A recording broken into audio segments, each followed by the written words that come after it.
This is Chapter 4, The Case of the Curious Clues. Once the room was quiet, I hopped on my wheel and spun as fast as my legs would go. Spinning helps me think, and I had a lot of thinking to do. I waited and waited for Aldo to come in and clean. Maybe he would tell me what had happened. Suddenly, I was blinded, and Aldo's voice boomed. "Hey, buddies, how's it going?" "Things are unsqueakably bad," I told him as my eyes adjusted to the lights. Aldo wheeled his cleaning cart into room 26 and toward our table. "I guess you heard about Mrs. Brisbane," he said, leaning down to look in my cage. What? What happened?" I screeched. Aldo shook his head. "Who'd have thought? I don't have to tell you what I think of Mrs. Brisbane. She inspired me to want to be a teacher. Aldo goes to school in the daytime so he can teach school someday. He's an excellent cleaner, but I think he'll be a great teacher too." Like I said to Maria, boy, you never know what's going to happen next. Maria was Aldo's wife and a special human to me. "I don't even know what happened today," I tried to tell him. I know, he said. "You miss her." Then Aldo went to work. Usually I love to watch him clean. He sweeps and swoops. He dusts and polishes. He hums and sings and sometimes does a dance. But he was quieter that night. Oh, he did get the room very clean, but there was no humming, singing, or dancing. Every once in a while he'd stop, shake and mumble. What a thing to happen. Or you just never know.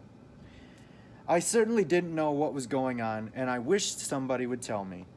When he finished, Aldo took out a sandwich and his thermos of coffee and sat in front of Og and me. He usually had his dinner break with us, and he always remembered to bring me veggies.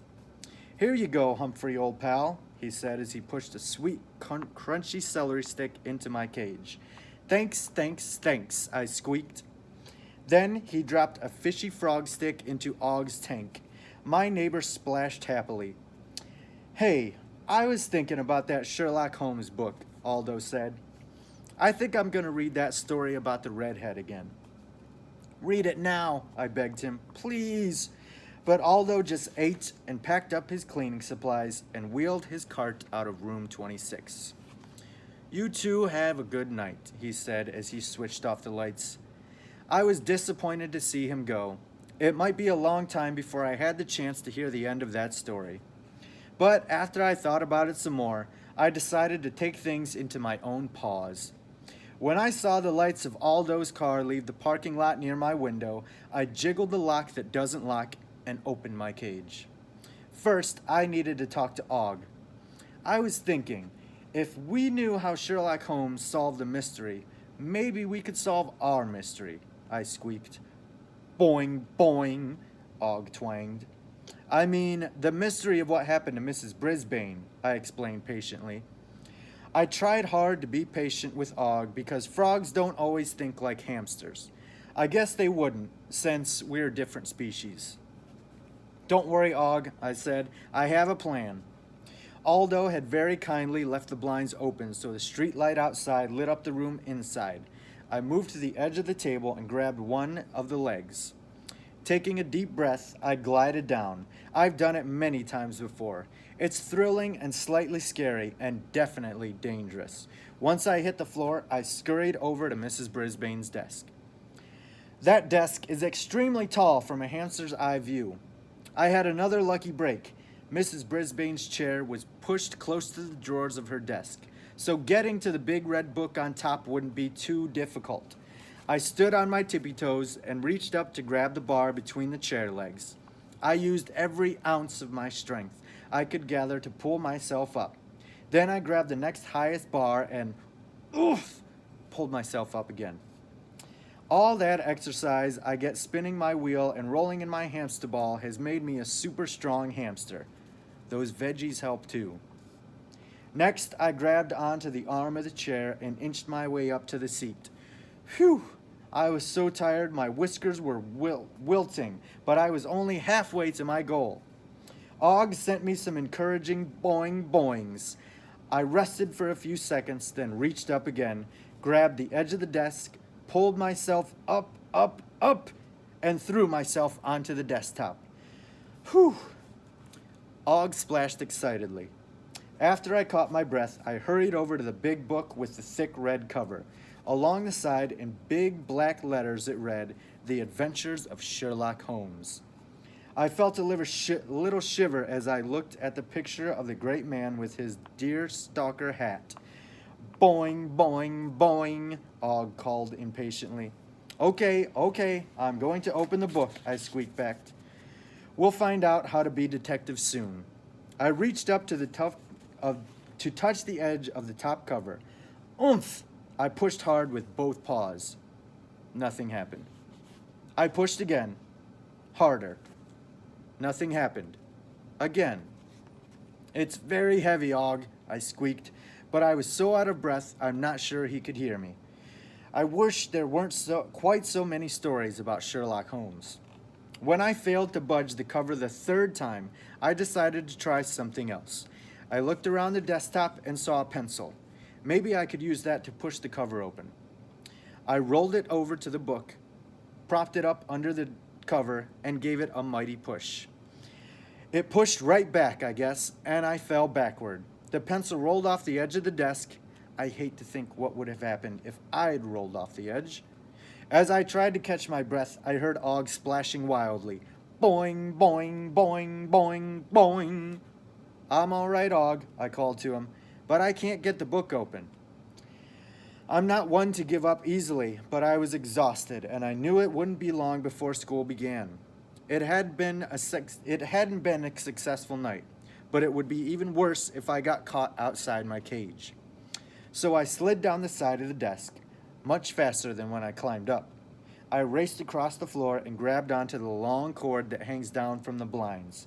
Then came that hard part where I had to swing back and forth, higher and higher, until I was level with the top of the table. I let go and slid across the table, past Og's tank, right up to the door of my cage. I made it, Og, I told my friend. Boing. He sounded relieved. I was planning on a nice doze when I got back in my cage. But when I closed my eyes and was about to drift off, I remembered Mrs. Brisbane saying, "A clue is information that helps you solve a mystery. Sherlock Holmes is very good at finding clues." I didn't just remember her words, I could hear them in my tiny ears. I jumped up and raced to the side of my cage. Og! Mrs. Brisbane said to look for clues. Let's see if we have any clues to see what happened to her. I grabbed the tiny notebook Mrs. Mack gave me long ago and the teeny pencil that goes with it. I keep it well hidden behind the mirror in my cage. I opened it and began to write. Clue 1. Mrs. Brisbane didn't plan to be absent the day before. She said, "See you in the morning." Clue 2. Mr. Morales didn't know Mrs. Brisbane would be absent. He said they were trying to reach her. That's why he took over the class until they could get a substitute. Whatever happened was unexpected. Clue 3. Mrs. Wright said she was sure Mrs. Brisbane would be back tomorrow, but later in the day, Ms. Mack and Mr. Morales both said she might be out for a while, so the story changed as the day went on. And clue number 4. Aldo seems worried that something happened to Mrs. Brisbane, and that makes me unsqueakably worried too. My paw started shaking, so I quit writing. I wondered if Sherlock Holmes was ever as worried as I was that morning. Miss Swift unlocked the door to let Mr. E in. He had on a button with a big smiley face, and a big cloth bag looked even fuller than it had the day before. Once my fellow classmates arrived, Mr. Morales came in. His tie for the day had little red birds on it. "Class, your families were all notified that last night about Mrs. Brisbane," he said. "As you know, Mr. E will be taking over." My friends all looked perfectly happy, but I was not. Principal Morales might have told all the families about Mrs. Brisbane last night, but nobody told me. Would Mr. E be taking over just for now, or would it be forever? I was so worried I could hardly concentrate on our classwork that morning. Not that there was much. Mr. E started off the day by having all the students share their jokes. That was their homework, after all. My friend's jokes were pretty funny. Hurry Up Harry had a good one. "Why does a stork stand on one leg?" he asked. His answer: "Because if it raised both legs, it would fall down." And Rolling Rosie made everyone groan when she asked, "What's brown and sticky?" "A stick." Phoebe forgot to bring a joke. "But I know one," she said. "What do you say to a crying whale?" "Quit your blubbering." Everyone seemed so happy, I began to think that maybe nothing bad had happened to Mrs. Brisbane at all. Maybe she'd just gone on vacation. But then I remembered her saying, "See you in the morning." I've learned enough about humans to know that they don't leave on vacations without planning ahead, especially a human like Mrs. Brisbane. Humphrey's Detectionary. Clues can make you worry, worry, worry.